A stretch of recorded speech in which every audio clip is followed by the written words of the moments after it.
दुरूद शरीफ पढ़ लें।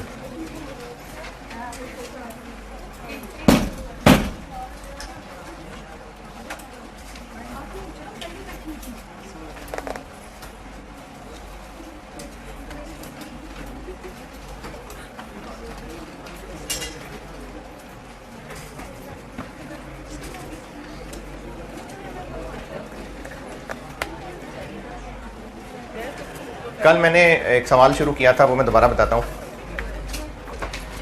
शॉर्ट टर्म डिसीजन मेकिंग में मैं जनरल डिसीजन मेकिंग की बात कर रहा हूँ, और जनरल डिसीजन मेकिंग से मेरी मुराद ये है कि बस एक जनरल सा सवाल है, उन स्पेसिफिक टाइप से पहले जो बतानी है, या तो वो मुख्तलिफ ऑप्शंस का कंपैरिजन हो सकता है, या फिर वो एक ही काम को करने या ना करने का हाँ या ना हो सकता है। अगर मुख्तलिफ ऑप्शंस का कंपैरिजन है तो हर ऑप्शन को अलग अलग सॉल्व करेंगे और जो बेस्ट ऑप्शन है उसको ऑप्ट कर लेंगे। अगर सारी ऑप्शंस प्रॉफिटेबल हैं तो जिसमें ज़्यादा प्रॉफिट है, अगर ऑप्शंस ही खर्चों की ऑप्शंस हैं तो जिसमें कम खर्चा है, और अगर एक ही काम को हाँ या ना करने की बात हो रही है तो अगर प्रॉफिटेबल है तो हाँ कर देंगे, नहीं है तो ना कर देंगे। ये डिसीजन मेकिंग यहाँ से मैंने बात शुरू की है। एक सवाल आसान सा कल बोर्ड पे किया था, एक और शुरू किया था, वो पूरा करता हूँ और एक और करता हूँ, फिर मैं स्पेसिफिक टाइप्स पे चला जाऊँगा। ऑटम 13 कर रहा था मैं कल, पढ़ लीजिए दोबारा। सितंबर 2013, क्वेश्चन नंबर 2।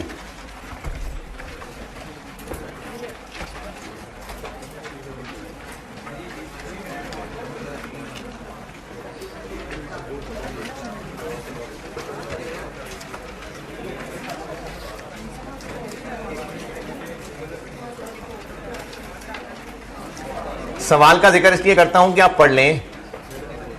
क्वेश्चन नंबर 2 सितंबर 2013, क्वेश्चन नंबर 2 पढ़ लीजिए दोबारा सारा का सारा। बेशक मैंने ऑप्शन 2 कर दी थी, लेकिन फिर भी आप पढ़ लीजिए। मैं करता हूं बोर्ड पे दोबारा।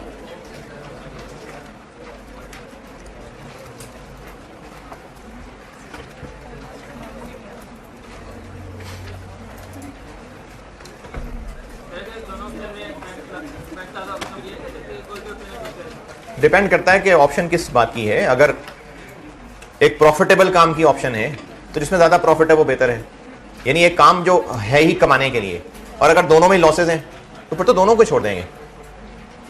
अगर दोनों काम कमाने वाले हैं, दोनों में लॉसेस है, फिर तो दोनों को छोड़ेंगे। तो ये तो सवाल के हिसाब से।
हाँ जी पढ़ लें तो मैं करूं। डिजाइन लिमिटेड 2 प्रोडक्ट्स ऑलिव और मिंट बना के बेचते हैं और पहले टेबल में ऑलिव और मिंट का डाटा है। जितनी इस वक्त प्रोडक्शन कैपेसिटी है, अच्छा ये जो हमने डिसीजन मेकिंग शुरू किया है ना, इसमें आपका सारा प्रायर नॉलेज कहीं ना कहीं किसी ना किसी शक्ल में टेस्ट हो रहा होगा। डिसीजन मेकिंग और खासतौर पे general decision making. General decision making में बार बार वर्ड इसलिए यूज कर रहा हूं कि मैंने आपको कुछ स्पेसिफिक टाइप्स ऑफ डिसीजन बताने हैं, उनके सवाल पहचाने जाते हैं। जैसे एक लिमिटिंग फैक्टर पढ़ाना है आपको, वो सवाल देख के पहचाना जाता है कि ये उस टॉपिक का सवाल है, उसके कुछ स्टेप्स हैं, वो स्टेप्स फॉलो करने होते हैं। लेकिन जनरल डिसीजन में उस सवाल को कह रहा हूं जिसमें उनमें से कोई टाइप नहीं है, तो इस पे जरूरी नहीं कि इसका कोई खास पैटर्न भी आपको नजर आए, इसलिए घबराना नहीं है। ये टॉपिक हम एंड पे कर रहे हैं। आपका प्रायर बहुत सारा नॉलेज है। अगर आप ये उम्मीद करते हैं यहां पर कोई ऐसा पैटर्न होना चाहिए कि हम ये स्टेप फॉलो करें और काम हो जाए, नहीं, ऐसा नहीं है। इसमें जनरल डिसीजन मेकिंग में कह ही उसको रहा हूं कि जिसमें आपको बस कुछ कहा तो है डिसाइड करने को, लेकिन सवाल का डाटा देख के फैसला करना है कि क्या क्या कंसिडर करना है, क्या क्या नहीं करना है। तो इसमें किसी पैटर्न का इंतजार की उम्मीद में मत रहिएगा कि शायद मैं कोई स्टेप्स बताऊंगा, वो स्टेप्स फॉलो हो जाएंगे। वो steps specific types of decision में हाँ होंगे, जनरल में नहीं होंगे। ये जो मैं अभी आज 2 सवाल करूंगा, अगर आपको समझ आ गए तो बहुत अच्छी बात है, अगर नहीं आए तो जब स्पेसिफिक टाइप्स ऑफ डिसीजंस काट करके हम डिसीजन मेकिंग में आगे बढ़ गए होंगे तो हो गई होगी बेहतरी। लेकिन ये मुझे अभी इसलिए कहनी जरूरी है बात कि बच्चे सवालों को देखते हुए सोचते हैं कि ये सवाल में ये स्टेप ऐसे करना है, ये स्टेप ऐसे करना है, कैसे पता ये करना है। तो उसके लिए कोई सेट रूल नहीं है, बस सवाल के हिसाब से सोचना पड़ता है कि क्या करना है।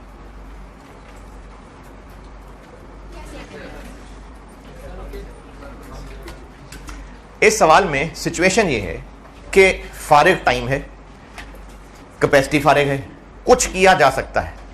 अब उस कुछ किए जा सकने में 2 ऑप्शंस हैं। ऑप्शन 2 बताता हूं पहले। ऑप्शन 2 ये है कि एक नया प्रोडक्ट लॉन्च कर दें जो हम बनाएंगे और फिर 380 रुपए का बेचेंगे, लेकिन ऐसा करने में कुछ एक्स्ट्रा फिक्स्ड खर्चे भी होंगे। तो इस ऑप्शन 2 को सॉल्व करते हुए क्या क्या है जो एक्स्ट्रा, जो रेलिवेंट, जो इस ऑप्शन की वजह से हो रहा होगा।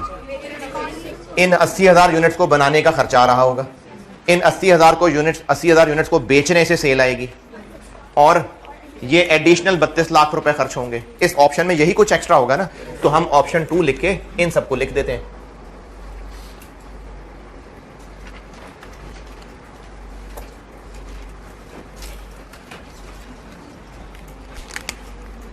एक तो एसेट्स ये अपने यूनिट्स बेचेंगे तो इन पे कंट्रीब्यूशन आएगी, और ये मैंने कल की थी बात दोबारा कर रहा हूं कि आप सेल्स और वेरिएबल कॉस्ट अलग अलग लिख दें, लेकिन ज्यादातर डिसीजन मेकिंग हमने कंट्रीब्यूशन लेके चल रहा हूं, इसलिए कंट्रीब्यूशन लिख रहा हूं मैं।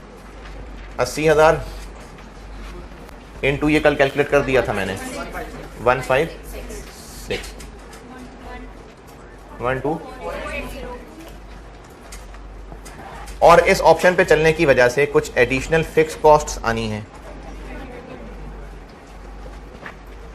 30।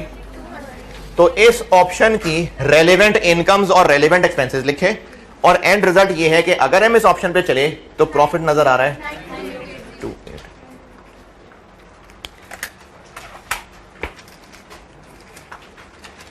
ऑप्शन 1 क्या है?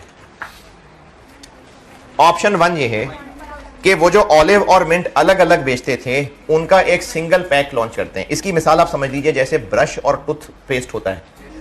ऑलिव और मिंट को आप ब्रश और पेस्ट समझ लें कि बिजनेस पहले ब्रश और पेस्ट अलग अलग बेचता था, तो उन्होंने सोचा है क्यों ना हम इनका एक कॉम्बो पैक अनाउंस करें जिसमें एक ब्रश हो और एक पेस्ट हो। ये ऑप्शन 1 है, introduce a single pack of both the products.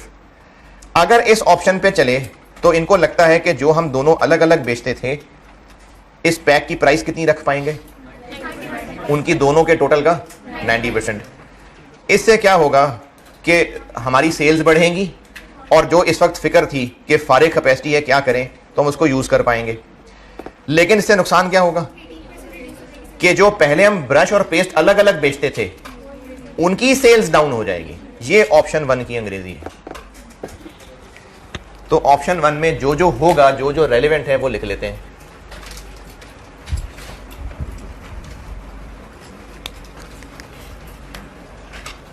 एक तो रेलेवेंट बात यह है कि हम इस सिंगल पैक पे जो बेच के कमाएंगे,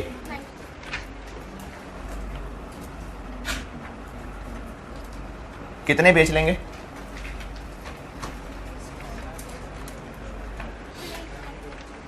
हाँ जी, कितने पैक्स बेच लेंगे? बताया हुआ है। जैसे सालसा में कहा था 80,000 यूनिट्स बेचेंगे, नहीं चले छोड़ देते हैं, वर्किंग कर लेंगे। एक पे कितने रुपए कमा लेंगे? नहीं बताया, निकाल लेते हैं।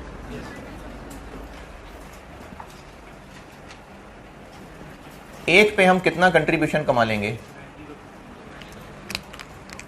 देखिए ऑलिव क्या है, मिंट और सिंगल पैक। ऑलिव कितने का बेचते हैं? मिंट कितने का बेचते हैं? 5। तो पैक कितने का बेच लेंगे? दोनों को मिला के 90%।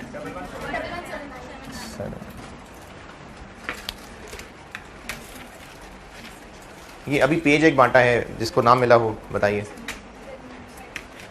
यहाँ कहीं खत्म हो गए पेजेस? कहाँ खत्म हुए? आपके इधर खत्म हो गए pages.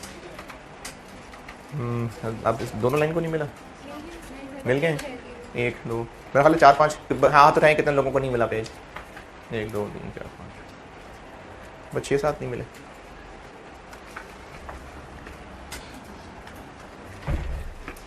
Double 179 sale price. Sale price okay. अच्छा, मैं यहाँ कंट्रीब्यूशन जो लिख रहा हूँ ना, मुझे अभी ही इसको बता दीजिए, ये कंट्रीब्यूशन क्यों लिखा है यहाँ पर? ये बात ओके है या नहीं है? मैंने कहा था कि अगर वो जो क्वीन कॉर्प का सवाल किया था, मैं ऐसे भी कर सकता था। मैंने उसमें सेल लिखी थी अलग लाइन, मटेरियल अलग लिखा था, लेबर, वेरिएबल, ओवरहेड सब अलग अलग लिखे थे। हम इन सब की पर यूनिट कंट्रीब्यूशन निकाल के भी 4000 से मल्टीप्लाई कर सकते थे। यही काम बस यहाँ कर रहा हूँ मैं, क्योंकि डिसीजन मेकिंग के सवालों में नॉर्मली आप देखेंगे हम कंट्रीब्यूशन को इस्तेमाल कर रहे हुआ करेंगे, इसलिए मैंने शुरू से ही इसकी आदत डालने के लिए यहाँ लिख लिया। अगर नहीं कंट्रीब्यूशन ठीक लग रहा तो 80,000 units into sale price, sales आ जाएंगी। 80,000 units into variable cost per unit, variable cost आ जाएंगे। फिर माइनस करके निकाल लेना, तब भी यही निकलेगा। कंट्रीब्यूशन बुरा लगाओ किसी को? कंट्रीब्यूशन निकालते हैं इसका। कंट्रीब्यूशन होता है सेल प्राइस में से वेरिएबल खर्चे माइनस। तो इनके वेरिएबल खर्चे क्या क्या हैं? एक तो प्रोडक्शन की कॉस्ट दी हुई है, कितनी? 520 इसकी है, 430 इसकी है, और एक सेलिंग कॉस्ट दी हुई है, 40 इसकी है और 20 इसकी है। ये सवाल में बताया नहीं कि जो सिंगल पैक होगा उसकी कॉस्ट क्या पड़ेगी, ये नहीं बताया। सेल प्राइस बताई हुई है, तो उसकी कॉस्ट ही कोई नहीं होगी। आप ना ऑलिव मिंट की जगह मैंने कहा ब्रश और पेस्ट रख के देखें तो बात को विजुलाइज करना आसान होगा। हम एक ब्रश बना के बेचते हैं इतने का, और इतने का खुद कॉस्ट करता है। एक पेस्ट इतने का बेचते हैं, इतने का खुद कॉस्ट करता है। अब हम एक जंबो पैक कम्बो पैक बना के बेच रहे हैं जिसमें ब्रश पेस्ट दोनों हैं, वो इतने का बिकेगा, बता दिया। कॉस्ट कितना करेगा ये तो नहीं बताया। उतना कितना? जितना इन दोनों का सम, क्योंकि अगर कुछ डिफरेंट होता तो बता देते। अब लॉजिकल बात है, जब इन दोनों को मिला के एक पैकेट में डाल रहे हैं तो खर्चे भी दोनों के कंबाइंड आ जाएंगे। 950 और 60।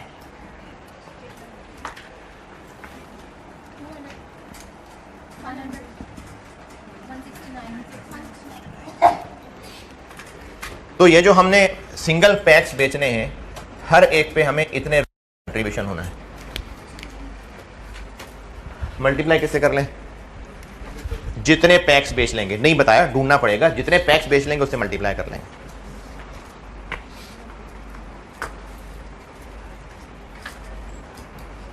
और इस ऑप्शन 1 पे चलने का कुछ रेलिवेंट लग रहा है इसकी वजह से जी, इसकी वजह से वो जो ऑलिव और मिंट अलग अलग बेचते थे वो अब नहीं बेच पाएंगे। जैसे कल क्वीन कॉर्प वाले में जो सेल प्राइस सस्ती हो रही थी उसको हमने कॉस्ट लिखा था, तो इस सिंगल पैक बेचने की वजह से हम जो ऑलिव और मिंट बेचा करते थे उनमें कितनी कमी आ जाएगी, तो वो एक रेलिवेंट कॉस्ट होगी। क्या रेलिवेंट होगा उसमें से? जो उसका कंट्रीब्यूशन कमाना था देखें, हमने एक ऑलिव बेच के इतना कमाना था, एक मिंट बेच के इतना कमाना था, तो अगर हम नहीं बेच सकेंगे तो हमारी कॉस्ट क्या पड़ रही है? ये जो कमाना था ये जाया हो रहा है। कल आपको मैंने पॉइंट लिखवाया था कि हमें एक इनफ्लो होना था, इस जॉब की वजह से नहीं हो सकेगा, तो हमें ये सिंगल पैक बेचने से क्या नुकसान पहुंच रहा है? वो जो ऑलिव और मिंट बेचने थे, इतना कमाना था, वो नहीं कमा सकेंगे, तो कंट्रीब्यूशन जाया हो जाएगी। तो इसकी वजह से हमारी ये कंट्रीब्यूशन हो जाएगी लॉस्ट।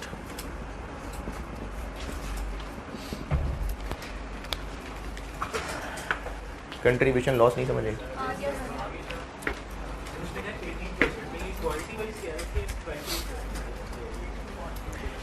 हम यहां से रुपए कैलकुलेट कर रहे हैं। अगर हमने ऑप्शन 1 का कदम उठाया तो क्या क्या रेलेवेंट इनकम एक्सपेंस है ये लिख रहे हैं, और इन सब का नेट अगर एक प्रॉफिट निकला तो ऑप्शन 1 और 2 में से कौन सी बेहतर होगी? तो हम यहां पर ऑप्शन 1 से जुड़ा हुआ जो भी एक्सपेंस इनकम रेलेवेंट है वो लिखने लगे। अगर ऑप्शन 1 ना होती तो ऑलिव और मिंट बेचते थे, ऑप्शन 1 की वजह से क्या होगा? ऑलिव और मिंट नहीं बेच पाएंगे, बिल्कुल भी नहीं बेच पाएंगे।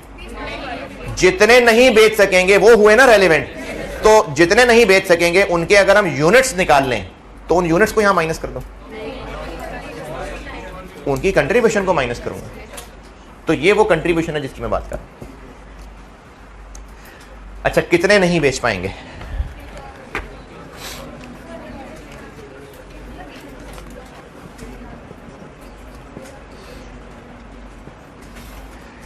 चलें ब्रैकेट में करता हूं।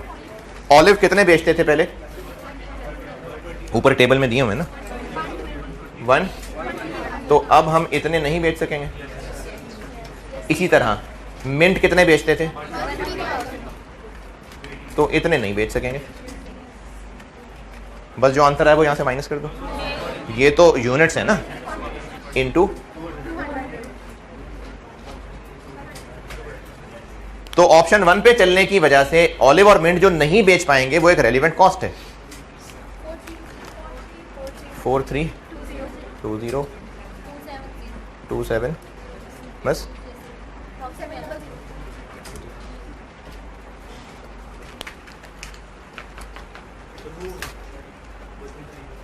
कहां पर करता हूं ना, अभी करता हूं वर्किंग 3 जी।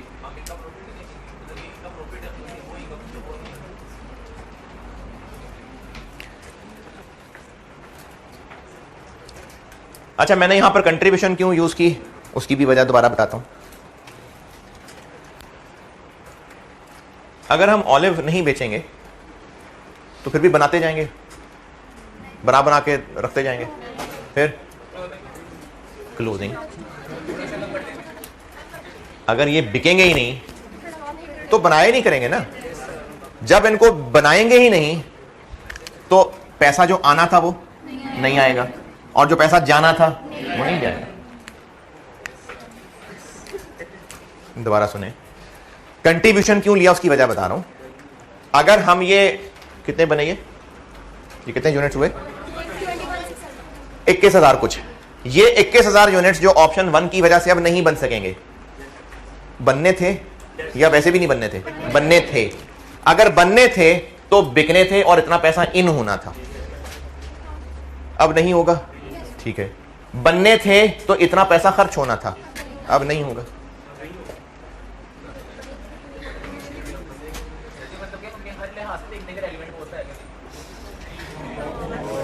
हाँ जी बिल्कुल, हर लिहाज सही ना, हर लिहाज सही। ये कंट्रीब्यूशन वाली बात दोबारा कोशिश करता हूं।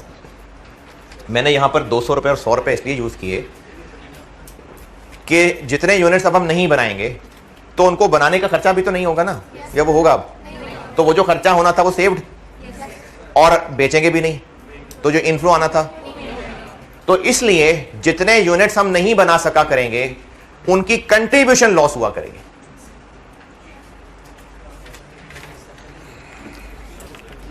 ये कितना है? 560।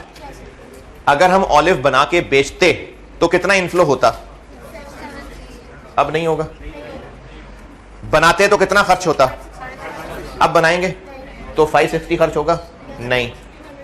रेलिवेंट खर्चा, रेलिवेंट इनकम हम उस 200 को एज अ कॉस्ट ले रहे हैं।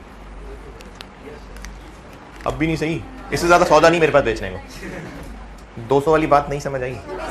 तो जब भी हमने किसी भी एक्शन की वजह से कुछ यूनिट्स जो हम जो नहीं बेच पा रहे, तो उसका रेलेवेंट क्या होगा? उससे जो कंट्रीब्यूशन आना था वो नहीं आएगा, वो रेलेवेंट कॉस्ट है। इसलिए मैंने यहां 200 और 100 रुपए इस्तेमाल किए। जब किसी एक्शन की वजह से हम कुछ यूनिट्स नहीं बेच सकेंगे तो उनकी रेलेवेंट कॉस्ट क्या होगी? उनका कंट्रीब्यूशन लॉस्ट। ठीक है, चलूं आगे। ये कंट्रीब्यूशन लॉस्ट आ गया। और ऑप्शन 1 में क्या क्या रेलेवेंट लग रहा है? हाँ, मैंने वर्किंग 3 नहीं की हुई। वर्किंग 3 में क्या लिखना है? यहां भी जितने यूनिट्स जितने पैक होंगे ये लिखना है अभी। और ऑप्शन 1 में क्या पढ़ के रेलिवेंट लग रहा है, और इसकी वजह से कौन सा खर्चा होना था नहीं होगा, कौन सा खर्चा एक्स्ट्रा होगा, कौन सी इनकम होनी थी नहीं होगी, कौन सी एक्स्ट्रा इनकम होगी। ऑप्शन 1 में कुछ और, बस यही है। तो अब अगर मैंने यूनिट लिखी है यहां पर बस, तो इसका एंड आंसर आ जाएगा। यहां तक इसकी अप्रोच, और खासतौर पर ये जो मैंने यहां से लेस किया, इसको बेटा फिर देख लीजिए। इसमें कुछ पूछना है तो पूछिए।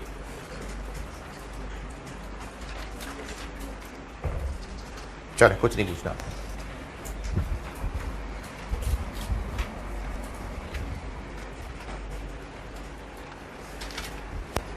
नंबर ऑफ पैक्स कितने बेच लेंगे ये निकालता हूं। अगर इस क्लास के अंदर कुछ सीट्स खाली हैं और मजीद क्लास के स्टूडेंट्स को यहां बिठाना है, तो कितने स्टूडेंट्स बिठाए जा सकते हैं? अच्छा, ऑब्जेक्टिव क्या है? क्लास भरनी है। ऑब्जेक्टिव क्लास भरनी है। कितने बच्चे बिठाए जा सकते हैं? जितनी सीट्स खाली हैं। इस बात पे आप में से कुछ बच्चे बुरा मना जाएंगे और वो उठ के चले जाएंगे। मैं ऑब्जेक्टिव रिपीट कर रहा हूं, क्लास भरनी है। अभी इस वक्त कुछ सीट्स खाली हैं और मजीद बच्चे बिठाने हैं, तो अभी कितने बच्चे बिठा सकते हैं? जितनी सीट्स खाली हैं। लेकिन अगर ऐसा किया तो आप में से ही कुछ बच्चे उठ के चले जाएंगे, तो वो भी खाली होंगी, यानी वो भी भर सकती हैं। तो जितनी सीटें अभी खाली हैं वो भी भरने के लिए गुंजाइश है, क्योंकि ऑब्जेक्टिव क्या है? क्लास भरनी है। जितनी अभी खाली हैं वो भी अवेलेबल है, और जो इसकी वजह से और खाली होंगी वो भी भरनी है। तो अभी इस वक्त प्रोडक्शन कैपेसिटी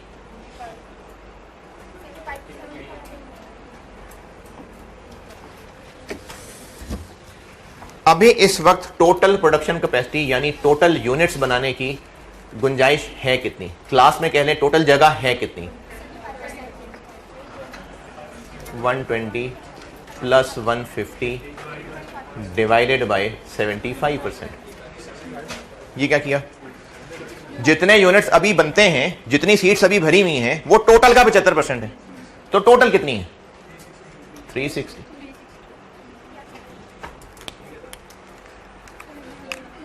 है जी। दोबारा, ये जो 120 और 150 दिए हुए हैं, ये सवाल में गिवन है। ये हैं ऑलिव और मिंट के जो यूनिट्स बनाए, और इस टेबल के नीचे लिखा हुआ है कि अभी इस वक्त कंपनी प्रोडक्शन कैपेसिटी का कितना इस्तेमाल कर रही है? 75%। इसका मतलब होता है कि अगर 100 यूनिट्स बनाने की कैपेसिटी है तो बिजनेस बस 75 यूनिट्स बनाता है। ये मतलब है इस बात का। तो ये 75 यूनिट्स हैं, तो टोटल कितना होगा? इसको 75 से क्रॉस कर लिया।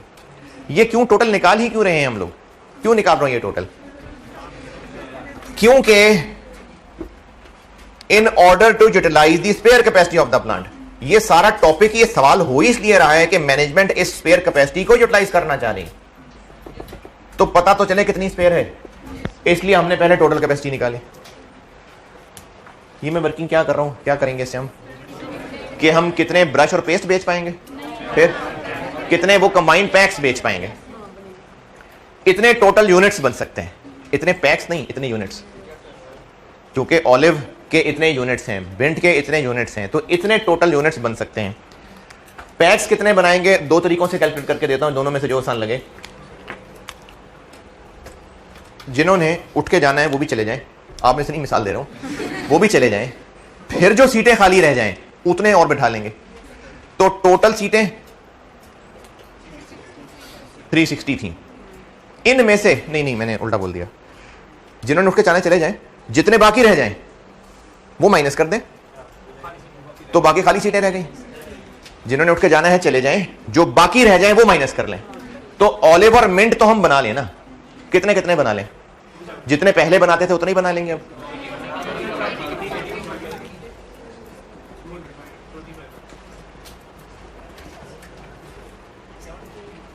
इतने बनाएंगे क्यों? 98 मिंट अब कितने बनाएंगे? 1 2 3 जिन्होंने जाना था चले गए, इतने बैठे रह गए। अब देखते हैं कितनी सीटें खाली हैं।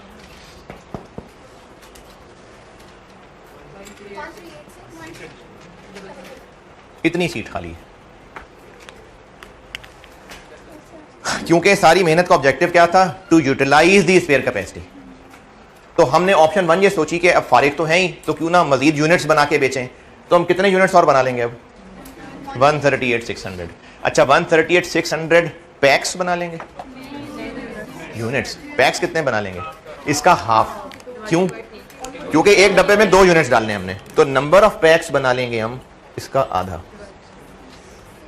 138,600 डिवाइडेड बाय 2।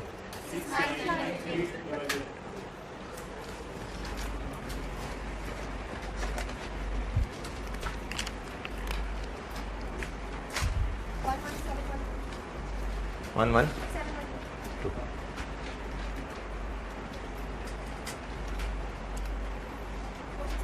4 6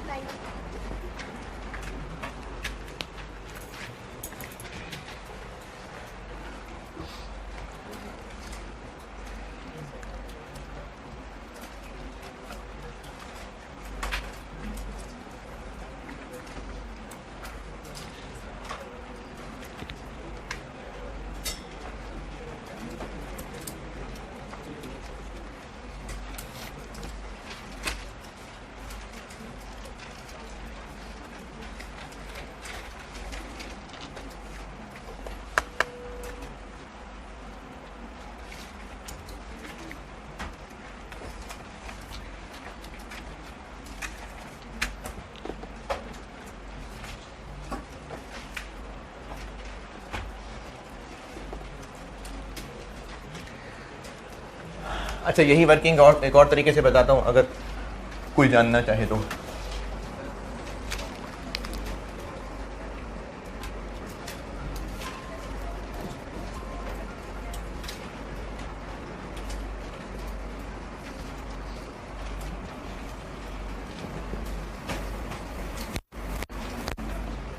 एक और बता रहा हूं, डिफरेंट एंगल से चीजें बताता हूं, अगर ठीक लगे तो सही है, नहीं तो इग्नोर कर देना। जितनी स्पेयर कैपेसिटी है उसी में हम ये पैक्स बनाएंगे ना। तो अभी इस वक्त जितनी क्लास में सीटें खाली हैं वो तो है ही हैं, प्लस जो लोग उठ के जाएंगे वो भी सीटें खाली हो जाएंगी। तो अभी खाली कितनी है? अभी खाली हैं 360 में से 90,000 अभी खाली हैं, लेकिन मजीद खाली हो जाएंगी। कैसे? जब ऑलिव के 120 के 18 नहीं बनेंगे, जब मिंट के 1.5 लाख के 18 नहीं बनेंगे,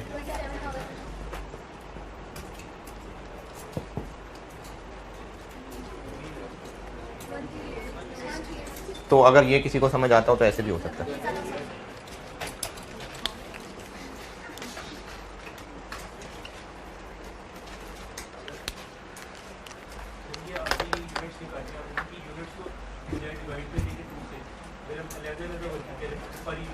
नहीं अलग-अलग क्या, हमने बेचना ही पैक है, हमने बेचना ही पैक है।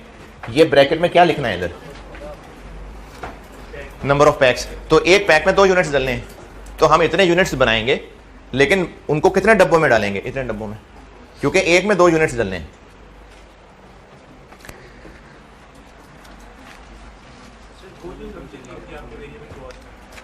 अजम्पशन क्या ली थी?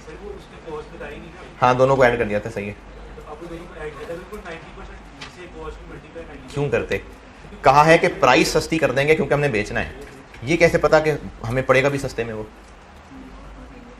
हमने 2 चीज़ें अलग अलग बनानी थी, अलग अलग बेचनी थी।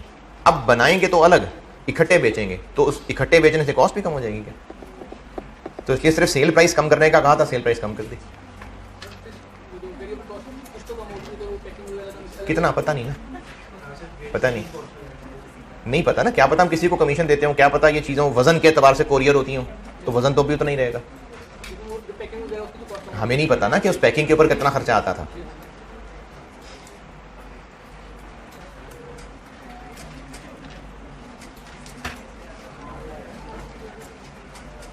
हाँ जी, ऑटम 13 क्वेश्चन 2 डन। अच्छा, इसमें एक ज़रूरी बात समझ लें, इस सवाल के हवाले से तो खैर नहीं, रिमेनिंग कोर्स और डिसीजन मेकिंग के हवाले से। इस सवाल में बताएं, कुछ पूछना था? क्या बनेगा? हाँ,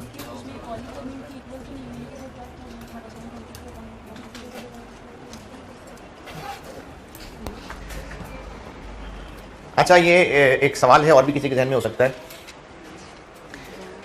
मिंट का प्लांट अलग है और ऑलिव का अलग है? हाँ जी, कहीं ऐसी बात की है? नहीं। और अगर हमने ऑलिव और मिंट दोनों बनाने हैं और उसी प्लांट में ही कैपेसिटी मौजूद है, वहीं से दोनों बनाने हैं, तो एक ही प्लांट से चाहे ऑलिव बना लें चाहे मिंट बना लें। पहले तो इस जुमले पे इख्तलाफ है, तो बताएं, है इख्तलाफ? नहीं। अच्छा, अब मैं मिसाल अपनी दोबारा बताता हूं। इस रूम में जितनी सीटिंग कैपेसिटी है, जितनी खाली सीटें अभी भी हैं और स्टूडेंट्स बिठाने हैं, और एग्जिस्टिंग में से भी कुछ उठ जाएंगे, तो टोटल कितने नए स्टूडेंट्स बिठा सकते हैं? जितनी पहले जगह खाली थी, जितनी मजीद हो जाएगी, या ऐसे कह लें कि जितनी टोटल सीट्स हैं माइनस जितने अब बैठे रह गए, तो और नए बिठा सकते हैं। अब जितने बच्चे यहाँ बैठे हुए हैं वो हैं तो मेल और फीमेल, लेकिन जब क्लास की कैपेसिटी की बात हो रही है तो एक स्टूडेंट की बात हो रही है ना। अभी इस वक्त अगर क्लास में 25 फीमेल्स और 75 मेल्स हैं, तो बात तो है सीटिंग कैपेसिटी की, तो इसका मतलब है ये जब भी 25-75 की रेशो में ही रह सकते हैं या चेंज हो सकते हैं, क्योंकि सीटिंग कैपेसिटी एक है। या तो हो ना कि इस रूम में डिवाइड इस तरह से हुआ हो कि ये सेक्शन सिर्फ बॉयज के बैठने के लिए, ये सेक्शन सिर्फ गर्ल्स के बैठने के लिए, फिर तो कैपेसिटी ही अलग अलग तरह की चीज हो गई। लेकिन अगर ऐसा नहीं है, इस रूम में 120 स्टूडेंट्स बैठ सकते हैं, इन्हीं बेंचेस पे 120 स्टूडेंट्स बैठ सकते हैं, तो क्या ऐसा हो सकता है कि सब गर्ल्स खत्म होकर बॉयज 120 बैठ सके? या नहीं हो सकता है ना, क्योंकि सीटिंग कैपेसिटी सबके लिए एक है। ये कैसे पता सबके लिए एक है? क्योंकि कोई फर्क नहीं बताई बात। तो इस प्लांट में ये तो कहीं बात नहीं की कि हम जितने ऑलिव बनाते थे उससे ज्यादा बना ही नहीं सकते।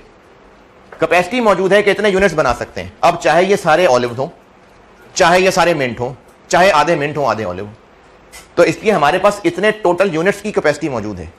बेशक हम पहले ऑलिव और मिंट बराबर बराबर नहीं बनाया करते, लेकिन अब तो बराबर ही बनाएंगे कि नहीं? देखिए, पहले हम ऑलिव और मिंट बराबर बना के बेचते थे नहीं, क्योंकि अलग अलग डिमांड है। लेकिन अब हमने बनाना ही सिंगल पैक है, तो अब तो बराबर ही बनाने पड़ेंगे ना। या एक पैक में 2 ऑलिव डाल दें, 2 मिंट डाल दें, अब तो सिंगल पैक ऑफ ईच है। तो अब तो हमें जितने भी यूनिट्स बनाने हैं पैक में एक एक ही डालना पड़ेगा, इसलिए डिवाइडेड बाय 2 किया है।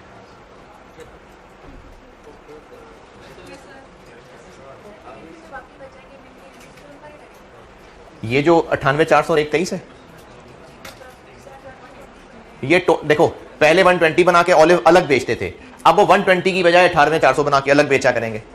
पहले हम 1.5 लाख मिंट बना के बेचते थे, अब इतने अलग बेचा करेंगे। ये दोनों अभी भी अलग अलग सेल होंगे, इतने पैक्स भी सेल होंगे। पैक बनाने से ये जो पहले दोनों अलग अलग बेचा करते थे वो भी बराबर बराबर नहीं हो जाएंगे। मुझे नहीं लगा मैं बात समझा पा रहा हूं। ऑलिव और मिंट दोनों की अलग तादाद है, इनकी अलग डिमांड थी, वो अब भी अलग अलग ही बिकेंगे। हम बात ही सिर्फ उनकी कर रहे हैं जो कंबाइंड पैक्स बेचने हैं, उसमें दोनों के एक एक होने हैं।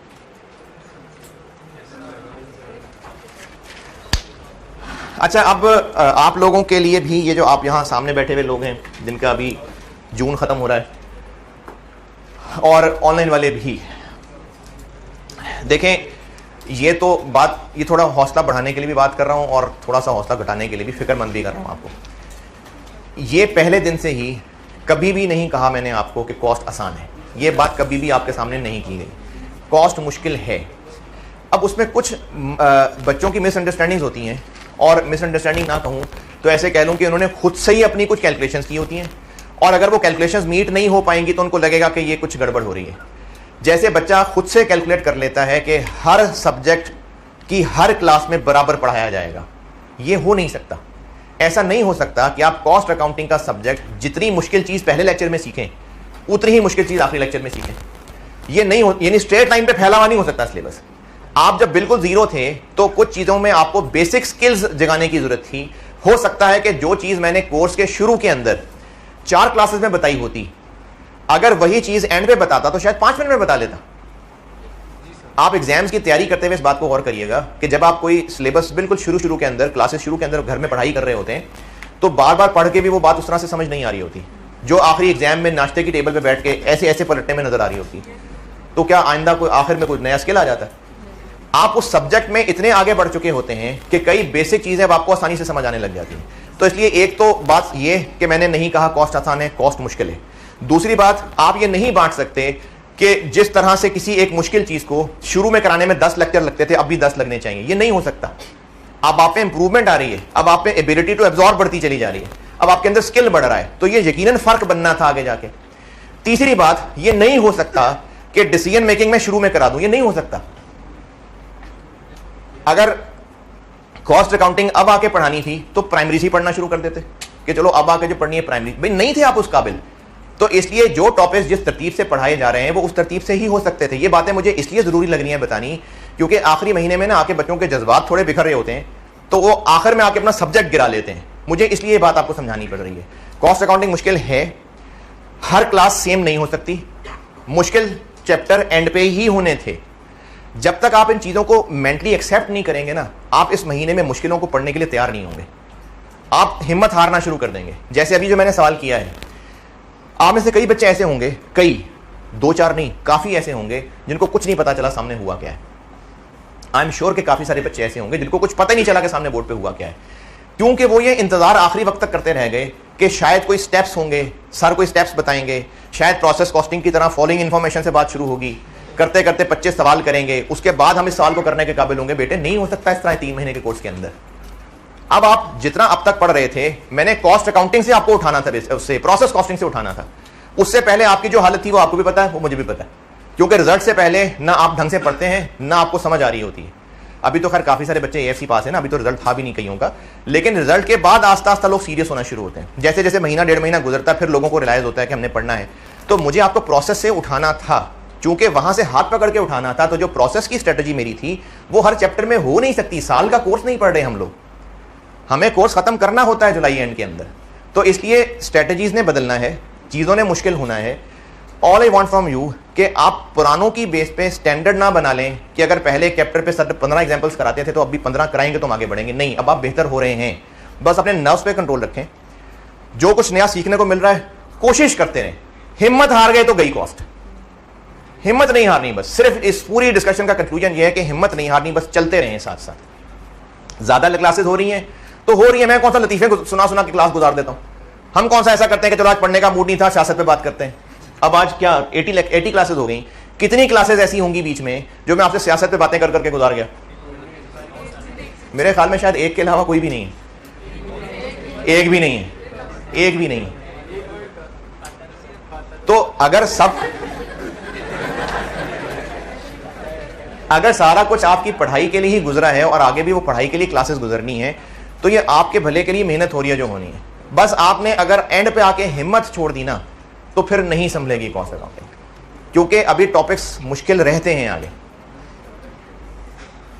अभी और हैं मुश्किल टॉपिक्स। तैयार हैं?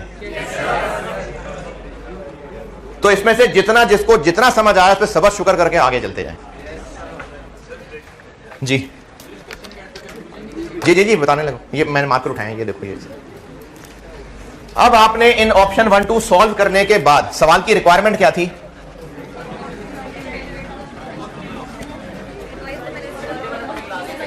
क्या जी? समझ नहीं आई। ये वाला टॉपिक किसको कह रहे हैं आप? लेकिन डिसीजन मेकिंग सिर्फ ये नहीं है ना, अब चल रही है बात आगे। अब आप इसका कंक्लूजन भी बताएंगे। कंक्लूजन क्या बताएं हम कहेंगे कि ऑप्शन 2 जो है, मिटा दी मैंने, ऑप्शन 2 ज्यादा प्रॉफिटेबल है, इसलिए ऑप्शन 2 को अडॉप्ट करना चाहिए। तो ये कंक्लूजन भी बताना है।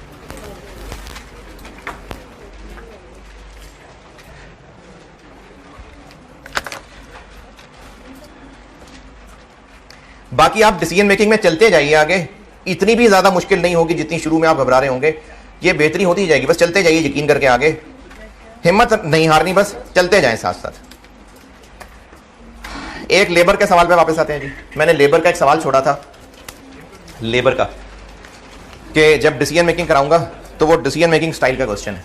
लेबर के नोट्स हैं तो उन पे आ जाए। नहीं है जी? जी है ना।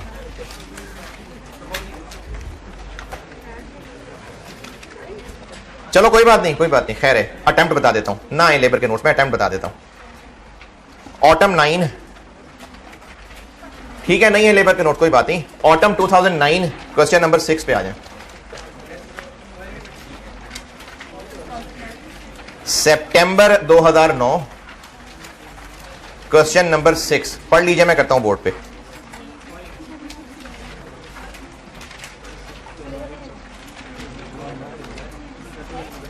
अच्छा, अभी भी बिला वजह ग्रुप में शेयर ना करते फिर लेबर के नोट्स, बता दिया ना, बस आप सितंबर 9 में आ जाएं जी। सितंबर 9 में क्वेश्चन 6 एक ही है, 2-4 नहीं है, एक ही है। तो अगर उसका नाम टॉय लिमिटेड है तो हाँ टॉय लिमिटेड ही है।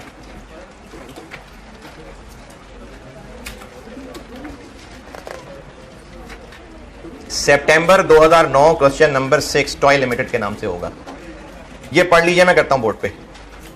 और इसी का ही एक वर्जन रीसेंट अटेम्प्ट में टेस्ट हुआ था, वो होमवर्क है, उसका सॉल्यूशन अपने फॉर्मेट पे आपको बना के दिया, अपना फॉर्मेट जैसे करूंगा वैसे बना के दिया है, तो वो आज का होमवर्क है। अभी आप सवाल पढ़ लीजिए, मैं बोर्ड पे करता हूं। इसी का ही एक तकरीबन मिलता जुलता वर्जन इस अटेम्प्ट में टेस्ट हुआ था, स्प्रिंग 22। सॉल्यूशन दिया आपको, क्या है? स्प्रिंग 22 का क्वेश्चन 3, ये होमवर्क है। इसी जैसा सवाल है जो बोर्ड पे करने लगा ना, इसी जैसा सवाल है। अच्छा, आप देखिए कहां ऑटम 9 अब स्प्रिंग 22 में कॉपी हो गया वो। इससे पहले भी इस तरह के हम सवाल कर चुके हैं, तो इसलिए पास्ट पेपर्स ही पे मेरा फोकस होता है सारा। मैंने आपको मेजॉरिटी प्रैक्टिस सारी पास्ट पेपर से ही कराई है, तो सेम कॉपी हुआ होगा, है जी।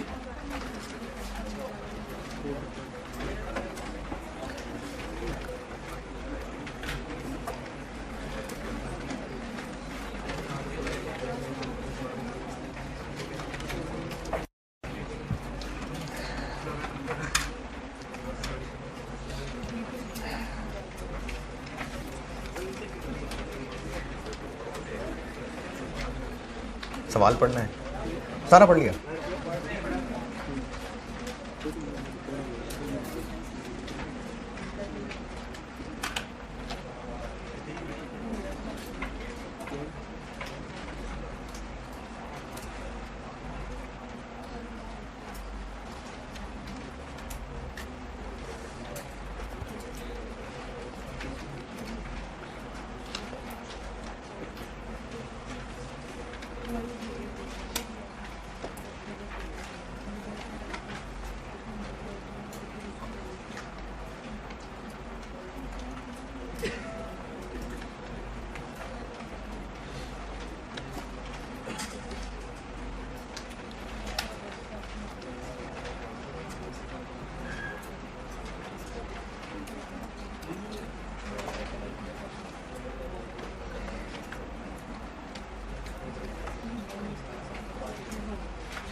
हाँ जी, पढ़ लें तो मैं करूँ डिस्कस।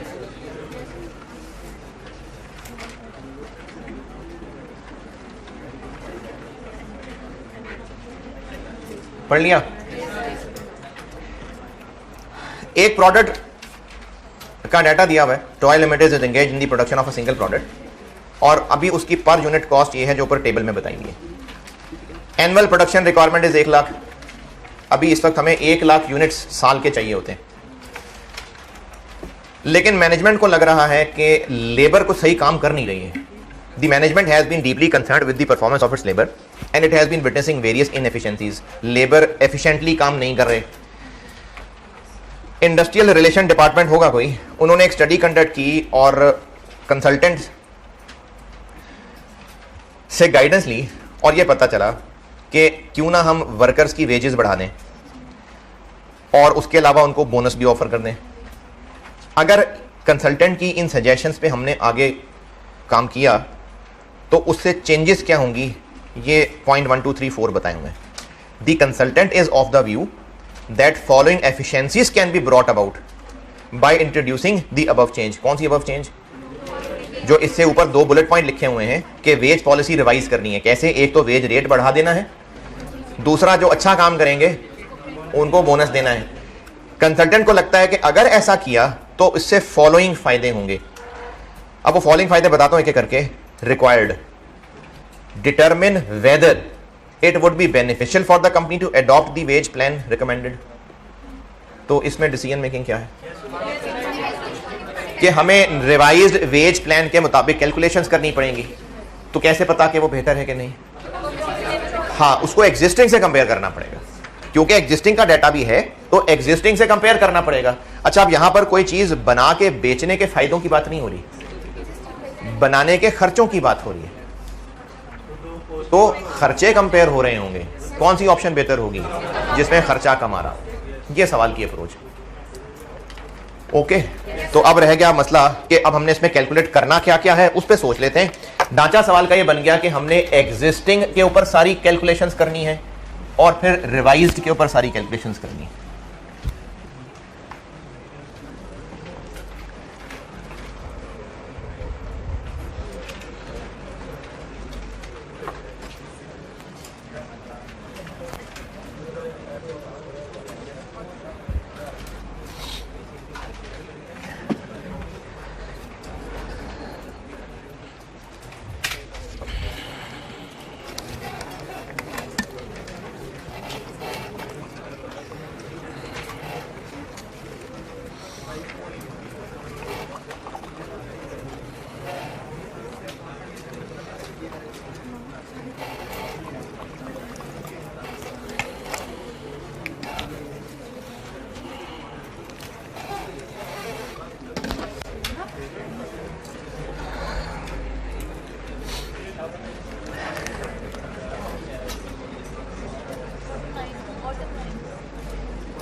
अच्छा, सवाल में कहीं ये बताया कि हम ये यूनिट बेचते कितने का है?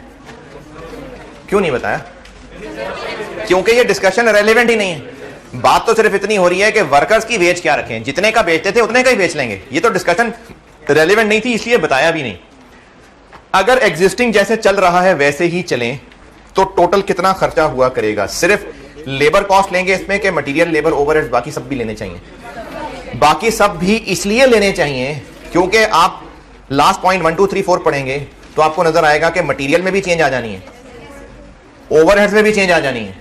इसलिए हमें इन सब को कंसीडर करना पड़ेगा। जो जो कुछ अफेक्ट होगा वो सब रेलिवेंट है। ये बेसिक असूल है हमारी डिसीजन मेकिंग से। जो जो आइटम भी अफेक्ट होगी वो रेलिवेंट है। तो हमें एग्जिस्टिंग के मुताबिक मटेरियल, लेबर, ओवरहेड्स कैलकुलेट करने हैं और रिवाइज के मुताबिक मटेरियल, लेबर, ओवरहेड्स कैलकुलेट करने हैं। ओके, एग्जिस्टिंग, इसमें एक तो लॉसेस वाला पॉइंट एक नया बताना है इसमें। मैंने इससे पहले कभी सवालों में इस तरह आया नहीं था, तो इस सवाल से सिखाता हूं एक लॉस वाली बात। इसके अलावा पॉइंट नंबर 4 बिल्कुल एंड पे, क्वालिटी ऑफ प्रोडक्शन इंप्रूव हो जाएगी, और जो हम बनाते थे और वो खराब होते थे वो बेहतर हो जाएंगे। पहले कितने खराब होते थे, अब 3 होंगे, इसका मतलब खराब होते थे। तो ये जो ऊपर सबसे टेबल के नीचे annual production requirement is 1 lakh लिखी हुई है, तो हम 1 लाख बनाते थे या ज्यादा बनाते होंगे? ज्यादा बनाते होंगे। क्यों ज्यादा बनाते होंगे? क्योंकि 4% रिजेक्ट हो जाते थे। तो खर्चा मटेरियल लेबर ओवरहेड्स का किन पे आएगा, 1 लाख पे या जितने बनाते थे? तो पहले तो ये निकालने के हम बनाते कितने थे। हम बनाते थे, ये रुपीज नहीं है सॉरी, हम बनाते थे 1 लाख डिवाइडेड बाय 0.96।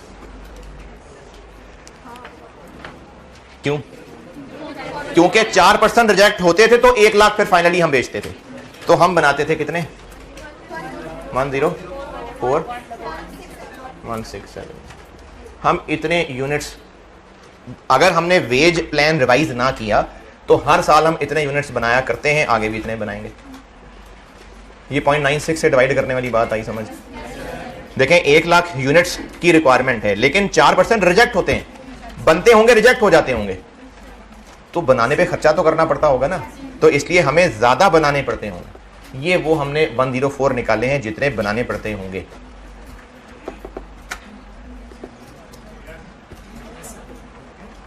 नहीं, कुछ समझ नहीं आई तो नहीं समझ आया ना तो पूछो ना, नहीं समझ आया तो। जितने यूनिट्स प्रोड्यूस हम किया करते हैं उनमें से 4% रिजेक्ट हो जाते हैं, रिजेक्ट। तो फिर अगर हमारी रिक्वायरमेंट 1 लाख है तो हम 1 लाख बनाया करें और 4 जाया होकर 96 बेच दिया करें। हाँ जी, ज्यादा बनाएं ताकि रिजेक्ट होके हमारी रिक्वायरमेंट 1 लाख है। देखें प्रोडक्शन वालों को कहा मैनेजमेंट ने 1 लाख यूनिट्स बना के लाके दो, हमें 1 लाख यूनिट्स चाहिए, और प्रोडक्शन वालों ने बनाए और उनमें से हमने 4 रिजेक्ट कर दिए, तो फिर 1 लाख तो नहीं ना हमें मिले। हमें 1 लाख चाहिए तो वो ज्यादा बना के लाएंगे ताकि रिजेक्ट हो भी जाए तो बाकी 1 लाख बच जाए। तो कितने ज्यादा बनाएंगे? 4% ज्यादा नहीं बनाएंगे। 4% किस में से रिजेक्ट हुआ करेंगे? जितने वो 1 लाख में से नहीं, वो जितने बना के हमारे पास लाएंगे उनमें से 4% हम रिजेक्ट कर देंगे।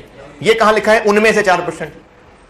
भाई लॉजिकल बात है, जितने प्रोडक्शन वाले बना के देंगे तो उनमें से 4% रिजेक्ट हो जाएंगे, उसके बाद 1 लाख बचते हैं।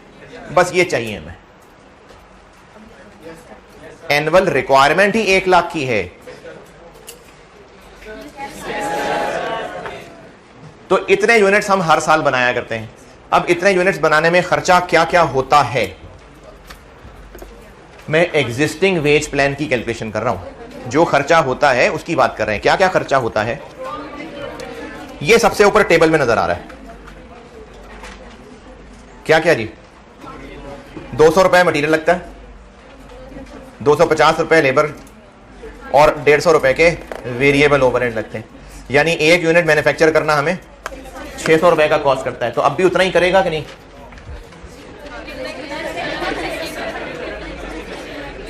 तो हाँ, उतना ही करेगा।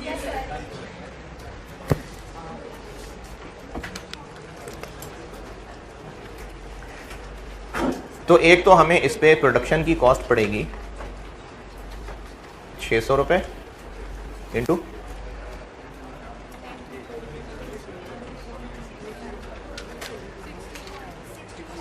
625,002। अगर एग्जिस्टिंग प्लान को चलने दिया तो मटेरियल लेबर ओवरहेड सब मिला के इतने खर्चे होंगे।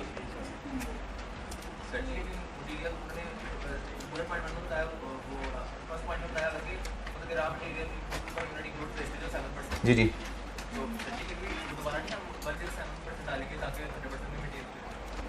अच्छा एक सवाल है और भी किसी को हो सकता है। ये जो पहला टेबल लिखा हुआ है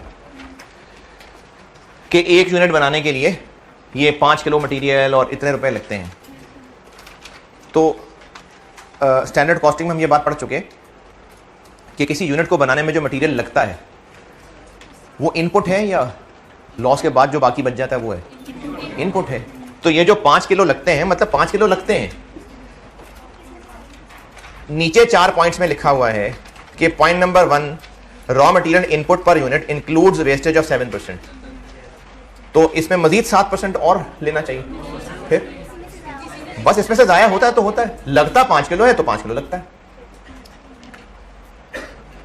इसका क्या करना है फिर वो भी रिवाइज में आके बताता हूं। सवाल ये था कि मटेरियल कॉस्ट जो ऊपर टेबल में दी हुई है, क्या उसमें ये 7% वेस्टेज भी सवाल पड़ा है? ये जो आखिर में 4 पॉइंट्स हैं उनमें पहले बुलेट पॉइंट में लिखा हुआ है, पहले पॉइंट नंबर 1 के अंदर, कि रॉ मटेरियल 7% वेस्ट भी होता है, तो 5 kg के अलावा मजीद वेस्ट होता है। बस 5 kg इंक्लूडेड है, raw material input per unit includes, तो इंक्लूड्स क्या करूं उसका? कुछ भी नहीं। और अभी एग्जिस्टिंग क्या क्या होता है, अभी इस वक्त एग्जिस्टिंग और क्या क्या होता है, फिर रिवाइज पे चलते हैं ना। एग्जिस्टिंग अभी क्या क्या होता है, और इस वक्त पूरे सवाल में एग्जिस्टिंग क्या है जो होता है। जरूरी नहीं कि आप खर्चों को ही ढूंढें, और कोई एग्जिस्टिंग काम जो इस वक्त होता है जो भी सवाल के अंदर है। क्या रिजेक्शन? आगे उसको बेचते हैं, ये बिल्कुल लास्ट पॉइंट में लिखा हुआ है, rejected units are sold for 150 each. तो हमें रिजेक्शन को बेच के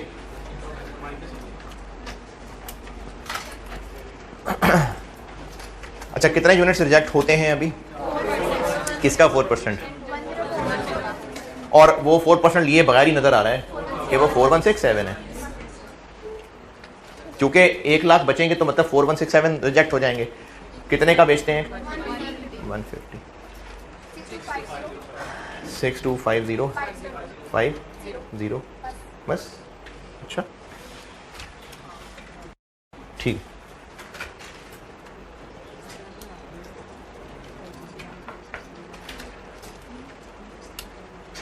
सिक्स 1875। अगर एग्जिस्टिंग जैसे मामला चल रहे हैं वैसे ही चलते रहे तो हमें इतने रुपए की कॉस्ट नेट पड़ेगी 1 लाख यूनिट्स अच्छे बनाने के लिए। ये बात समझ आई है तो फिर आगे अगली बात आएगी। अगर यहीं पे भी रुके हुए हैं तो फिर मैं एग्जिस्टिंग अगर जो वेज प्लान चल रहा है वैसे ही चलता रहे तो हमें 1 लाख यूनिट्स अच्छे वाले हासिल करना इतना कॉस्ट करेगा। लेकिन अगर हम वेज प्लान कर दें रिवाइज,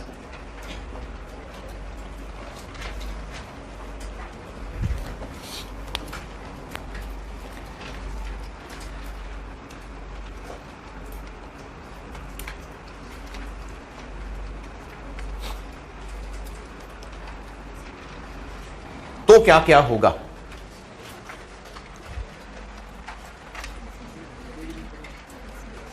मटेरियल, लेबर, ओवरहेड सब उतने रहेंगे। तो फिर अब मैं 600 रुपए यूज नहीं कर सकता, अब मुझे मटेरियल अलग, लेबर अलग और ओवरहेड अलग यूज करने पड़ेंगे। और उससे भी पहले प्रोडक्शन भी चेंज हो जाएगी। क्यों? क्योंकि रिजेक्शन चेंज हो जानी है। तो अब अगर हमने सब बेहतर कर लिया, नहीं बेहतर नहीं, रिवाइज कर लिया, तो अब प्रोडक्शन हुआ करेगी 1,97,103,9। अब हम इतने बनाया करेंगे।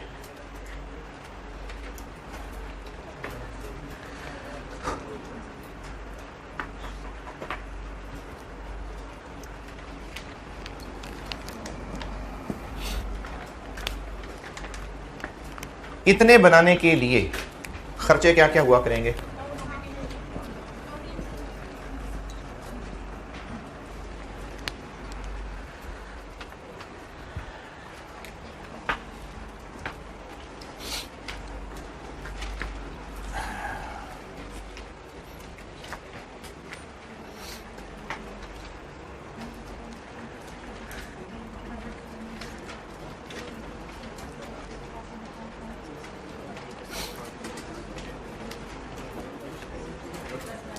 चले मटेरियल की एक बात समझिएगा।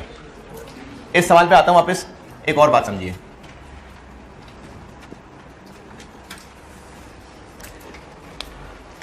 ये मैं आपको एक चीज समझाने लगा हूं, ये अगले कई सवालों में काम आनी है, बात याद रखिएगा जो बताने लगा हूं, ये कई सवालों में चीज काम आएगी। मटेरियल के हवाले से एक चीज सिखाने लगा हूं, पहले एक बार समझ लीजिए, फिर इसका जो भी आपने कंक्लूजन बना के लिखना हो, लेकिन लिखना जरूर। ये मल्टीपल सवालों में काम आएगी बात, पहले कॉन्सेप्ट समझिएगा। अगर एक प्रोसेस में लॉस होता है 10% और इस प्रोसेस में 10 kg मटेरियल इन होता है और 10% क्योंकि लॉस होना है, तो जो प्रोडक्ट बनता है वो कितने किलो का होता है? 9 kg का। ये चलो आटे का बैग है, 9 किलो वाला थैला हम बेचते हैं। अगर ये बिजनेस अपने प्रोडक्शन प्रोसेस को इंप्रूव कर ले और उस इंप्रूवमेंट का रिजल्ट ये निकले, मशीनें बेहतर हो जाएं, कि अब से लॉस जो पहले 10% होता था अब 6% हुआ करेगा। दोबारा देखिए, 10 किलो इनपुट होता था, 10% लॉस था, तो जो प्रोडक्ट था वो 9 किलो वजन का बनता था। अगर हम अपना प्रोडक्शन प्रोसेस इंप्रूव कर लें और लॉस जो पहले 10% होता था अब 6% हुआ करेगा, तो चूंकि अब लॉस कम हो रहा है तो इसी खुशी में कस्टमर को भारी बोरी बना के बेचा करेंगे। है, उसको हम 9 किलो का थैला देते थे, 9.5 किलो का कर दें। फिर प्रोडक्ट हम अब भी उसको 9 किलो वाला ही बेचेंगे, क्योंकि इस प्रोडक्ट की पहचान ही यही है,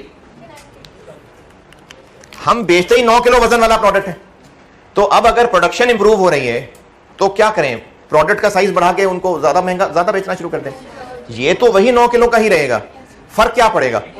इनपुट कम हो जाएगा। इनपुट कितना हो जाएगा?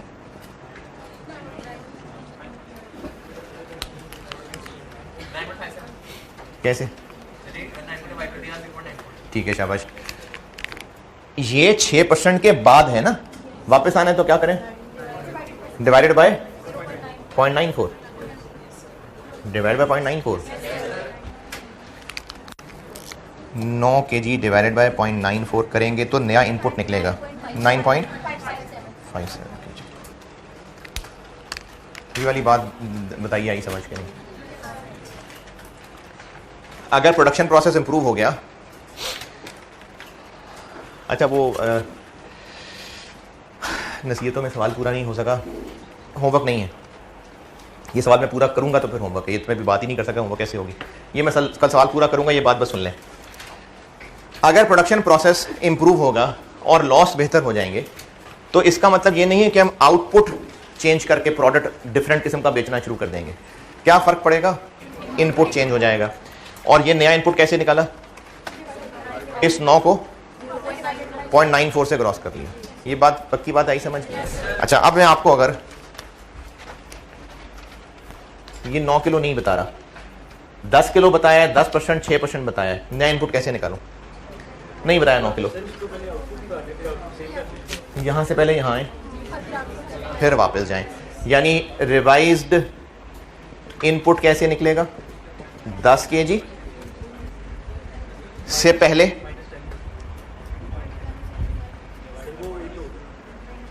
और अब ये रिवाइज इनपुट निकलेगा। ये मल्टीपल सवालों में होगा। ये बात दोबारा सुनिए, आपको जो मटेरियल का इनपुट बताया हुआ है, अगर हम कुछ स्टेप्स लें और प्रोडक्शन लॉसेस चेंज हो जाएं तो उसके असरात ये नहीं पड़ेंगे कि आउटपुट हम प्रोडक्ट बदल देंगे, उसके असरात ये पड़ेंगे कि अब इनपुट डिफरेंट हुआ करेगा। और वो रिवाइज इनपुट कैसे निकलेगा? पुराना वाला इनपुट से पहले यहां पहुंचेंगे, फिर वापस जाएंगे। और अगर मैं यहां 7% और यहां 3% कर दूं तो नहीं, 7% और 4% कर दूं तो 7%, 4%, 7%, 4%, 7%, तो पहले ऊपर 0.93 और नीचे 4% कर दूं तो डिवाइडेड बाय 0.96।